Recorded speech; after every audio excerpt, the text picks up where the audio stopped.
जब ज्ञान का साधन यथार्थ ज्ञान न करवाए तो वह अमान्य हो जाता है।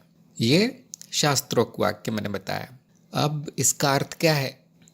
जब ज्ञान के साधन से कुछ ज्ञान होता है, दूसरा कोई साधन बोले वो गलत है पहले जो हुआ है, और तीसरा साधन कुछ और बताए, क्योंकि ज्ञान के बहुत से साधन हो सकते हैं। अब वो जो पहला वाला था उस पर शंका आ जाती है कि क्या वो सही है, क्योंकि दूसरा साधन तो कुछ और बता रहा है।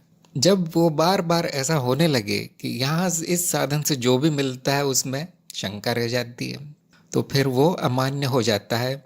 और जो ज्ञान मार्गी है, साधक लोग हैं, गुरुजन हैं, पंडित और विद्वान हैं, उसको अमान्य घोषित कर देते हैं कि नहीं, इससे नहीं होगा, इसमें शंका रह जाती।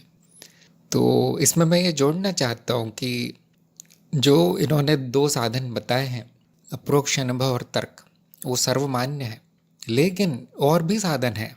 अगर आप न्याय शास्त्र पढ़ेंगे, जिनको इसमें रुचि और समय है, ज़रूर पढ़ना चाहिए न्याय शास्त्र।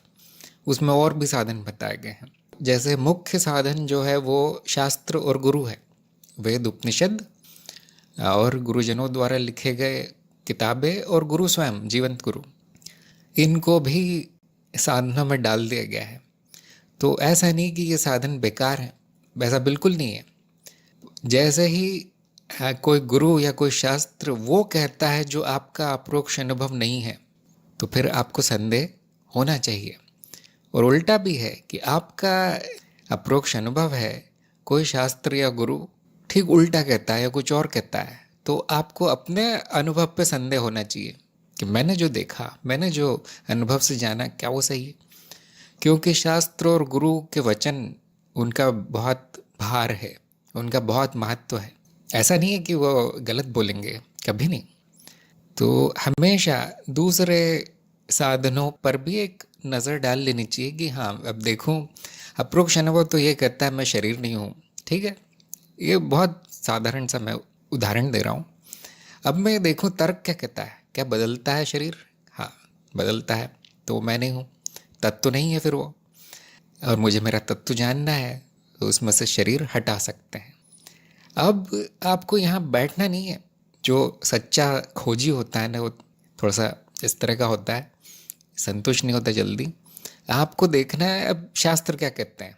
जिन शास्त्रों में ऐसा माना जाता है, मान्य है जो, कि यहाँ सत्य लिखा गया है, क्या कहते हैं शास्त्र, आपको सभी में करीब करीब यही मिल जाएगा कि मैं देह नहीं हूँ, मैं शरीर नहीं हूँ, या ये तत्व नहीं है। सभी में एक आध में आपको मिल जाएगा हाँ मैं देह हूँ, उसका कुछ कारण होगा, वो किसी और मार्ग के लिए होगा, किसी और स्तर का ज्ञान होगा वो। और फिर गुरु से भी, यदि गुरु है आपका, पूछ लेना चाहिए एक बार कि और क्या प्रमाण मिल सकता है कि मैं शरीर नहीं हूँ, और समझाइए। इस प्रकार जब 100% सिद्ध हो जाए कि हर साधन करीब करीब वही कहता है, तो शंका पूरी तरह से मिट जाती है। तब मिटती है शंका, फिर उसके बारे में सोचना नहीं पड़ता, फिर उसके बारे में मनन नहीं करना पड़ता। तो अमान्य कब हो जाएगा ज्ञान का साधन? जब वो विरोधाभासी होगा, जब वो कुछ और बोल रहा होगा जो बाकी साधन कुछ और बोल रहे होंगे।